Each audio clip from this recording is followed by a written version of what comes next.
শুণ সুজনে হই একচিত দণ্ডকালীঙ্কর বিধান ব্রত ভোক্তাগণ সর্বে হই নরুণ্ড বাজনা বজাই গান্তি দাণ্ড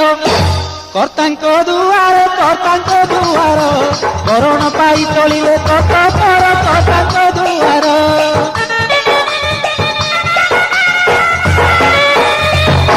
আগরু কর্তা হই শ্রুতিমন্ত যোগাই রখিছি সর্বপদার্থ পূর্ণ কুম্ভ দ্বারে করি স্থাপনা তো সে প্রভুଙ୍କୁ করি বন্দাপনা করি কামনাকু বিনয় হইলা সর্বভূতু তাଙ୍କୁ করি কামনাকু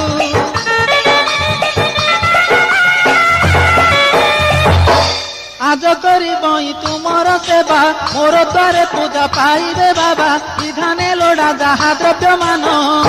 আজ মো দায়িত্বে হইব জান হই হরষিত ব্রতাচার